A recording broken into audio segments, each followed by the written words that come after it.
Hi friends, तो आज हम डिस्कस करेंगे मैथ्स के कुछ इंपॉर्टेंट क्वेश्चंस। तो चलिए शुरू करते हैं। तो दोस्तों यहाँ देखोगे अभी जो डीएचएस का जो एग्ज़ाम्स होने वाले हैं वहाँ मैथ्स के क्वेश्चंस तो पूछेंगे, और ऐसे क्वेश्चंस मैं लेकर आया हूँ जो डीएचएस के एग्जाम्स में ऑलरेडी आए हुए हैं, इस तरह क्वेश्चंस और आने के चांसेस भी है। तो यहाँ देखोगे जो फर्स्ट क्वेश्चन है कि if 7x8 is exactly divisible by 9, इस तरह क्वेश्चंस पूछे जाते हैं एग्जाम्स में डीएचएस के।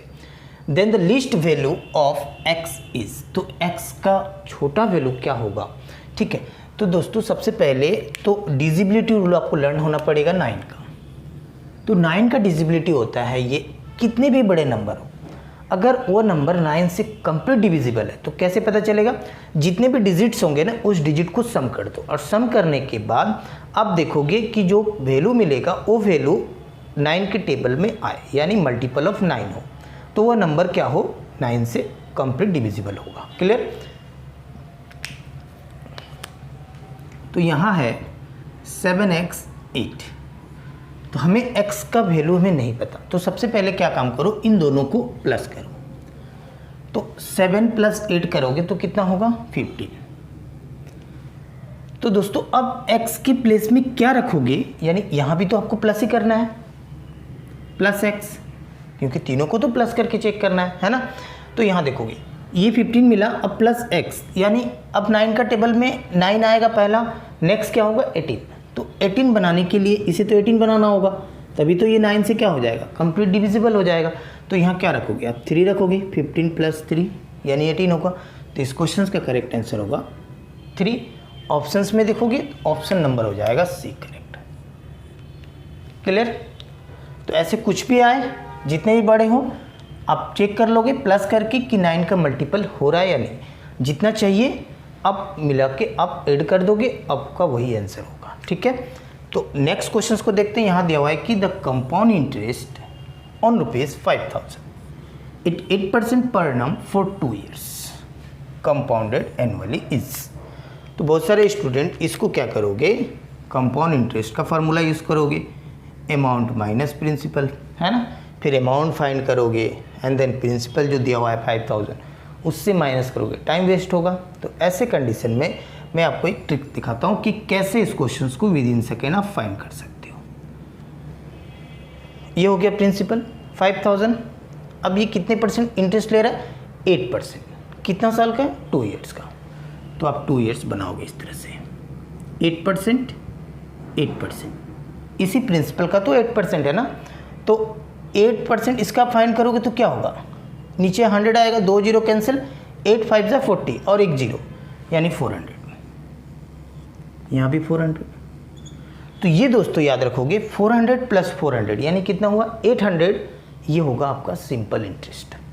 ठीक है, अगर आपसे इसी क्वेश्चंस में पूछता, इसी प्रिंसिपल और टाइम और रेट ऑफ इंटरेस्ट अगर दिया हुआ है सेम ही है, तो सिंपल इंटरेस्ट पूछता तो आंसर हो जाता 400 400 800। क्लियर। बट आपसे पूछा क्या है, कंपाउंड इंटरेस्ट। तो कंपाउंड इंटरेस्ट क्या होता है, इंटरेस्ट के ऊपर इंटरेस्ट लगता है। कैसे देखोगे, ये हो गया फर्स्ट ईयर का और ये हो गया सेकेंड ईयर का। तो फर्स्ट ईयर का जो इंटरेस्ट था ना 400, अब इस पर अगेन ये 8% का इंटरेस्ट लगेगा। ठीक है, क्लियर। तो ये नीचे आएगा 2 0, ये 2 0 कैंसिल, 8 4 जा हो गया 32। अब ये तीनों को आप ऐड कर दो और ये हो जाएगा कंपाउंड इंटरेस्ट। ठीक है, तो ये हो गया 800 और 32 ऐड करोगे तो 832 हो जाएगा कंपाउंड इंटरेस्ट, है ना इजी।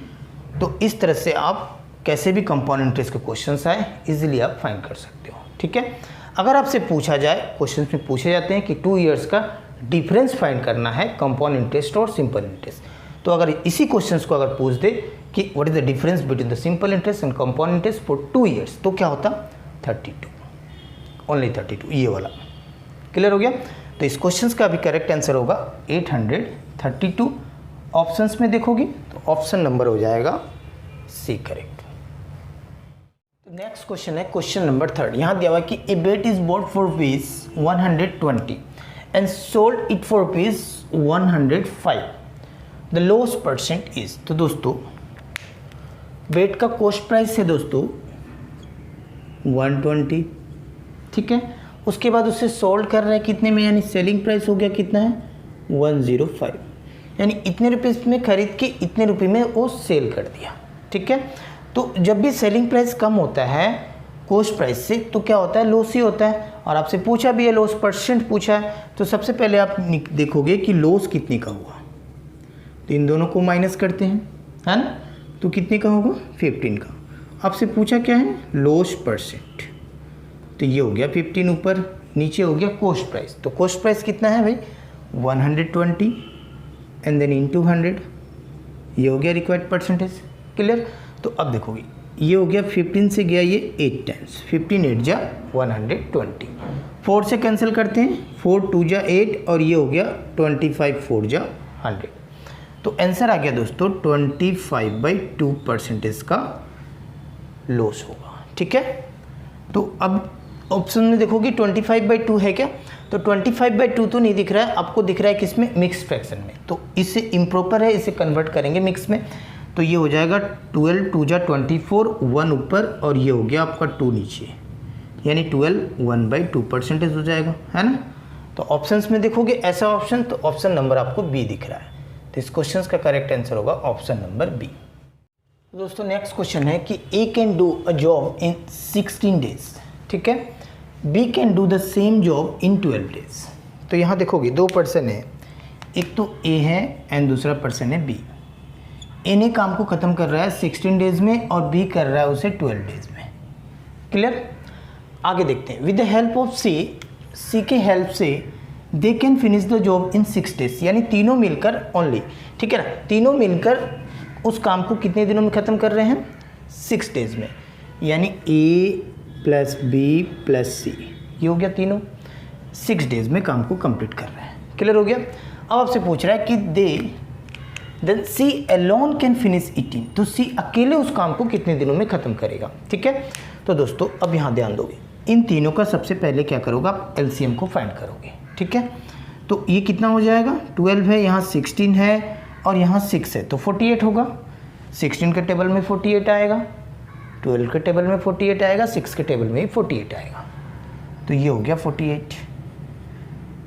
अब आपको क्या करना है, इससे इसको डिवाइड कर दो, कितनी बार में जाएगा, तो बोलोगे 16 3 जा, 12 से 12 4 जा, 6 से 8 टाइम्स, ये मिल गया एफिशिएंसी।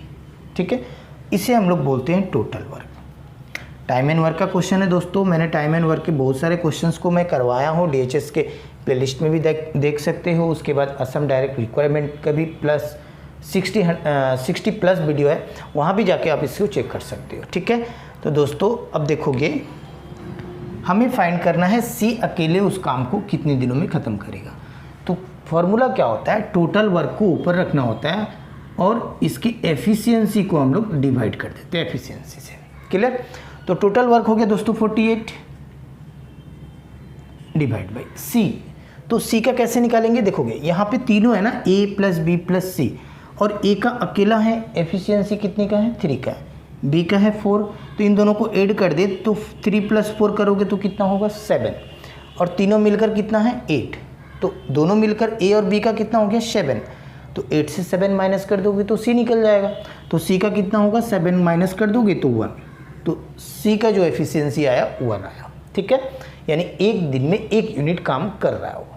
तो 1 से डिवाइड कर दो, तो 48/1 करोगे तो क्या होगा, 48 ही होगा। तो 48 डेज लगेगा सी अकेले उस काम को कंप्लीट करने में। ठीक है ना, तो इस क्वेश्चन का करेक्ट आंसर होगा ऑप्शन नंबर डी।